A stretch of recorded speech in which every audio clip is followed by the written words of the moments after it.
Estamos entrando en la recta final de Destino 2013 y nos habíamos quedado con esta idea planteada por Alejandro en el sentido de la inmediatez con la que los ciudadanos que vamos a las urnas tenemos que asimilar, que decodificar los mensajes que nos transmiten las distintas ofertas políticas.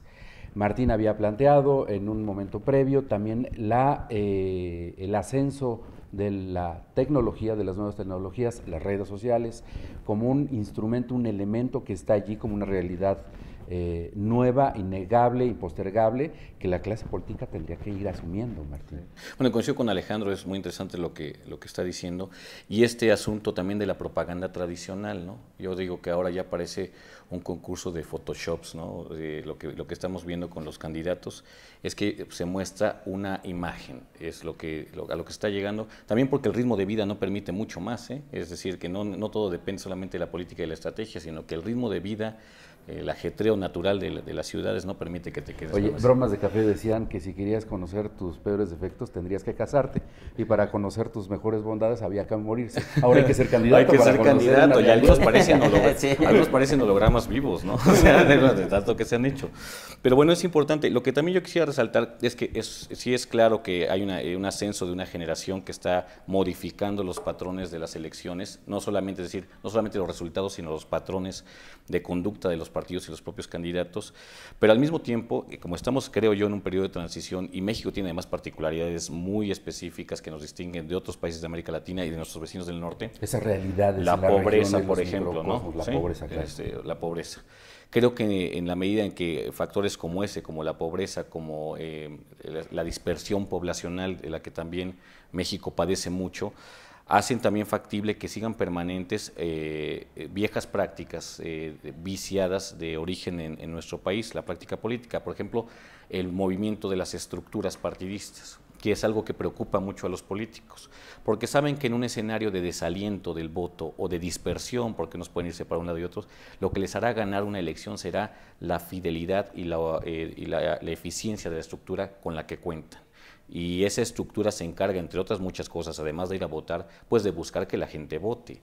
Y regularmente no se encarga que son segmentos poblacionales a donde regularmente no tienen acceso claro, a las redes. A veces no se... Sí, tendrán acceso tal vez a la televisión. Pero nada más. La conectividad no existe. No, a ver, hay municipios en regiones importantes en Puebla, en la Sierra Norte, por ejemplo, por mencionar un estado que conocemos, o en Oaxaca, en Veracruz, municipios, bueno, regiones donde puede haber hasta 20, 30 municipios donde tú no encuentras un periódico impreso regional.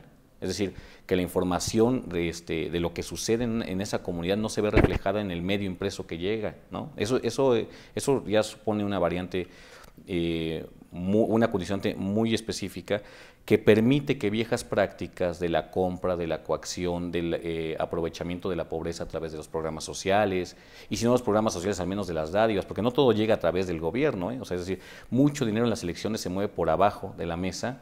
Ayer estaba escuchando a algún candidato que decía, pues nada más me alcanza para 10 licuadoras ahorita en lo que el partido me apoya, ¿no? En lo que llega el apoyo, porque no me llega el apoyo de México, pero no puedo ir así nada más, tengo que ir a ofrecer algo. ¿A dónde va, candidato?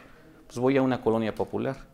Es decir, que permanecen también viejas costumbres de clientelismo aparejadas con este ascenso generacional, que hacen una elección como la mexicana en 14 estados en este momento todavía un escenario muy complejo de definir con simples variables, ¿no? Creo que estamos todavía en el nivel en el que los expertos demoscopistas, los periodistas, los políticos, los politólogos que ahora sí que desde la academia analizan las cosas, todavía estamos en un escenario complejo que nos sigue sorprendiendo.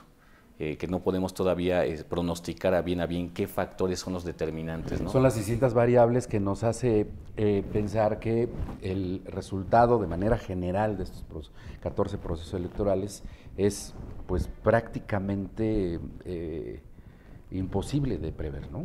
¿O se puede?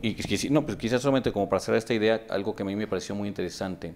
La persona que manejó las redes sociales de Enrique Peña Nieto en la campaña presidencial pasada, La Jornada publica una entrevista meses después del triunfo y entonces lo que ella decía es, hubo mucha efervescencia en Twitter, pero al final nada pasó. Es decir, porque nosotros estuvimos ahí presentes y porque todavía la influencia, ella no decía, la ascendencia de esta influencia va creciendo, pero todavía no es determinante, ¿no? Entonces, hasta en ese equipo de campaña en específico... Bueno, no había sido determinante hasta la ley de Profeco. Exactamente. ¿No? Bueno, en ese hasta la ley de Profeco. Fíjate, Fernando, Martín, que también otro factor importante dentro de los impulsos de voto es que esta generación ahora son más racionales. La generación pasada, o la que todavía permanece en ¿Era más emocional? Era más emocional. O sea, llegaba el candidato y le daba la bolsita, lo que sea, Martín, la licuadora, y candidato, voy a votar por él. Y ahora no, ahora hay un proceso de raciocinio, en donde mencionan, voy a votar por esta persona, cuáles son sus propuestas, las revisan, existe la cordura, si es que es congruente. Hay un proceso de razonamiento. Así es. Y es lo que mencionaba hace un ratito, ¿no? Ahora los niños nacen y ya están manejando dispositivos inteligentes, en donde nosotros les decimos, bueno, pues, ¿cómo lo hiciste, no? No saben incluso inglés para las aplicaciones, algunos códigos, y lo hacen. Entonces, esta nueva generación es lo mismo. O sea, ahora es más racional. Dice, bueno, sí voy a votar por ti, pero pasa esto. Hace un rato mencionabas acerca de la efervescencia que existió entre la presidenciales con Enrique Peña Nieto, cuando él tuvo la caída de 24... El tropiezo de la feria del libro de Guadalajara. Así es. ¿Qué es lo que pasó? Esta generación pues, tuvo un proceso. Primero, tajantemente dijo... ¿Lo castigó? Sí, lo castigó. Me voy con el menos malo, que era Cuadri, que fue cuando también subió un poquito de puntos porcentuales. Pero en ese proceso del tema racional, empezó nuevamente a calificar a los candidatos y al final lo aprobó.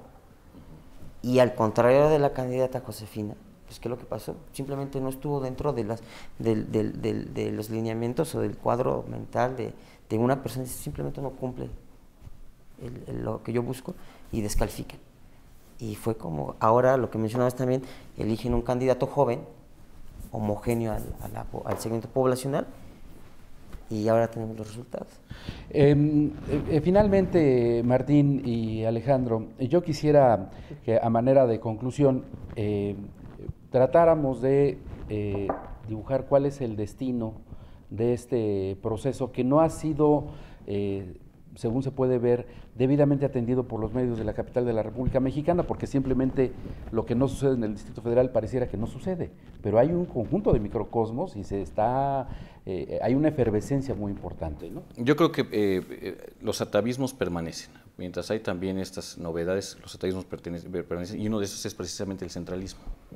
Y el PRI vuelve también con un esquema renovado de lo que ya sabía hacer, es decir, tal vez hay un interés deliberado del PRI y de la Presidencia de la República precisamente para que la cobertura mediática sobre lo que está sucediendo en las entidades federativas no sea la que tenía, por ejemplo, hace más o menos 3 o 4 años. Y eso se debe precisamente a que puede llegar a haber una intervención. Ese es mi punto de vista. Es una hipótesis. Es una hipótesis, ¿no? Que hay una deliberación por disimular. Y que los gobiernos locales tampoco quieren, los gobiernos de oposición al PRI, tampoco quieren que haya mucha atención en sus procesos electorales porque están dispuestos a hacer lo mismo. Muy bien. Alejandro. Considero que esta elección la van a definir ese segmento poblacional que mencionábamos, de los 18 a los 34 años. Creo que los candidatos deben de enfocarse hacia ese segmento, que son los que le van a dar el triunfo. Recordemos que estamos en una elección de precisión, ya las elecciones han cambiado, los métodos han cambiado, las encuestas han cambiado, la manera de extraer la información han cambiado. Para algunas otras casas encuestadoras es difícil de obtener esta información porque no hacen los procesos demoscópicos correctos. Pero tendremos elecciones y estaremos atentos a los resultados. Bueno, pues llegamos a la parte final de este programa. Muchísimas gracias por el favor de su atención. Gracias a Martín Hernández, colega periodista, Alejandro Durán, de la empresa Estrategia. A nombre de Enrique Montero Ponce, el titular de este espacio, muchísimas gracias por el favor de su atención. Que siga pasando un espléndido domingo.